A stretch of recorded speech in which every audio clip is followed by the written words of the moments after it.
para advokat yang sudah tergabung ke Lisan itu hampir 700 ya, hampir 700-an yang sudah tergabung. Jadi ada kita namakan advokat Lisan. Nah, saya memperkenalkan diri, saya Dr. Samarantopo, saya adalah Ketua Umum Lingkar Nusantara, Ketua Umum Lisan. Di sebelah kanan saya ini mungkin sudah pada kenal, ini ada Bang Sunan Kalijaga. Pak Sunan, beliau adalah Dewan Penasehat kita, dan jajaran kita di sini ada dari teman-teman sekjen kita berhalangan hadir, bendahara kita juga ada, dan teman-teman dari pengurus DPP, semua DPP Lisan sudah hadir pada hari ini. Tapi mayoritas di sini adalah para advokat Lisan yang hadir. Jadi sebagaimana kita ketahui, kami ingin sebenarnya menyikapi perkembangan dan dinamika politik yang ada pada hari ini, belakangan ini, terkait dengan konstelasi pemilihan umum capres, ya, lebih spesifiknya pencapresan, bahwa ketika kami sudah mendeklarasikan mendukung Pak Prabowo, maka yang menjadi pertanyaan berikutnya itu kan siapa cawapresnya, kan seperti itu. Yang kedua, bahwa kami mendapat banyak masukan, banyak desakan yang sebenarnya ini sudah menjadi wacana di pikiran dan sanubari kami. Dan memang itu mengerucut kepada satu nama dari beberapa nama yang sudah beredar pada saat itu. Dan nama itu mengerucut ke Mas Gibran Rakabuming. Jadi kenapa Mas Gibran? Jadi saya kasih tahu dulu sejarahnya. Pada saat Lisan itu kita dirikan, sebenarnya namanya bukan Lisan kami ya, namanya itu malah relawan project, relawan Prabowo Gibran. Dari awal kami sudah menentukan itu sebenarnya. Cuman mungkin dengan beberapa pertimbangan kita akhirnya tidak menggunakan nama itu. Jadi kita menggunakan nama Lingkar Nusantara atau Lisan. Jadi artinya memang secara sejarah dan aspirasi di benak kami yang paling tepat untuk mendampingi Pak Prabowo itu adalah Gibran, Mas Gibran ya. Yang ketiga, bahwa kenapa Mas Gibran? Yang pertama tentunya kita melihat dari aspek strategik, ya, secara strategis, bahwa saat ini di antara nama-nama yang ada di publik, belum ada yang mewakili daripada pemilih pemula. Belum ada itu yang mewakili, bahwa sebagai catatan, pemilih pemula saat ini lebih dari 50%. Kalau saya nggak salah 52%, bahkan lebih ya, sampai 56% pemilih pemula.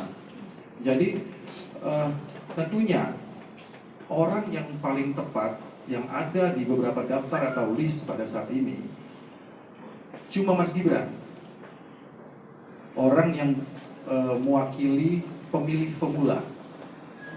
Karena dari sisi usia, beliau masih di range-nya usia pemilih pemula, ya kan, mendekati. Dan tentunya beliau adalah orang yang sebenarnya paling tahu kepentingan, aspirasi daripada para pemilih pemula ini nantinya. Nah, yang berikutnya juga bahwa bukan hanya aspek itu saja. Yang kedua adalah aspek kemampuan dan kapasitas dan kapabilitas. Dari sisi kemampuan, beliau bukan orang baru. Jadi kalau dikatakan ada yang mengatakan orang baru berkiprah segala macam, tidak. Bahwa beliau saat ini sudah menjadi kepala daerah, prestasinya juga sudah ada, jadi sudah berpengalaman dan sudah berprestasi. Ya. Kedua aspek ini yang menjadi pertimbangan kami untuk mengajukan Mas Gibran sebagai cawapres dari Pak Prabowo. Jadi secara ofisial, secara resmi, kami advokat Lisan mengajukan nama Mas Gibran Rakabuming sebagai calon wakil presiden dari Pak Prabowo di 2024. Jadi artinya pasangannya Pak Prabowo dan Gibran untuk 2024. Dari saya mungkin sementara seperti itu. Nanti mungkin dari teman-teman ada pertanyaan, saya akan kasih kepada Dewan Penasihat kami untuk memberikan beberapa angle lain ya, yang bisa dijadikan masukan juga. Terima kasih. Dari Pak Sunan silakan. Assalamualaikum warahmatullahi wabarakatuh. Waalaikumsalam. Selamat sore buat teman-teman media. Terima kasih sudah meluangkan waktu. Yang dimana hari ini betul-betul hari yang sejarah juga buat kami, bahwa lisan itu ingin ke depan melihat kebutuhan bangsa ini, bahwa harus ada tongkat estafet dari kaum muda, adik-adik kita atau anak-anak kita. Mungkin sudah kita ketahui semua kenapa sih anak-anak muda, kaum milenial itu agak sedikit antipati terhadap politik saat ini, karena melihat ya orangnya dia lagi, bapak-bapak gua, mungkin juga ada itu kakek gua gitu loh, om gua, ya om gua, jadi senior dan senior lagi, yang dimana seharusnya kalau diberi kesempatan anak-anak milenial itu tentunya ya bisa juga berkiprah, berprestasi seperti yang saat ini Bapak Joko Widodo sebagai presiden kita memberikan kesempatan kepada anak-anak kaum milenial menjadi staf khusus presidennya, ya, lalu juga memberikan kesempatan kepada menteri-menterinya dari kalangan anak-anak muda. Maka saya juga sangat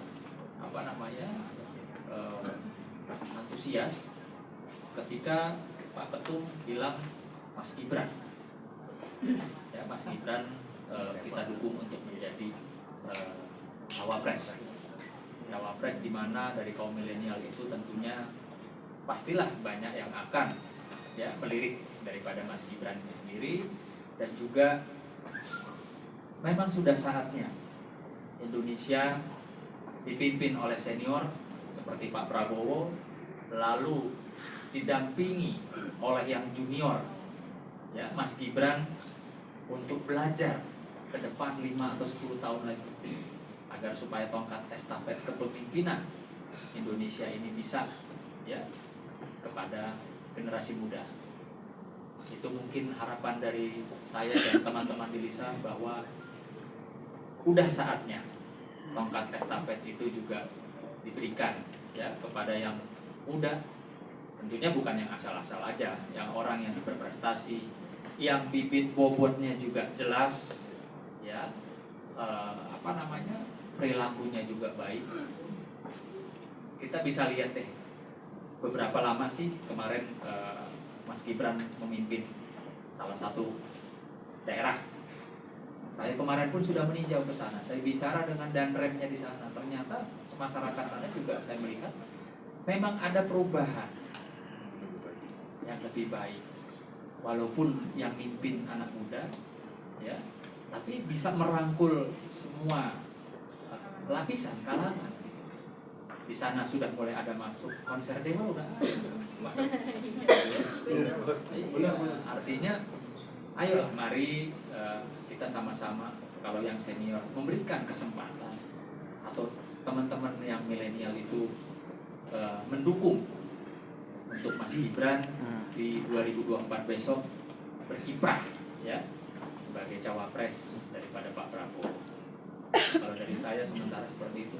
Ketum ya. Terima kasih teman-teman.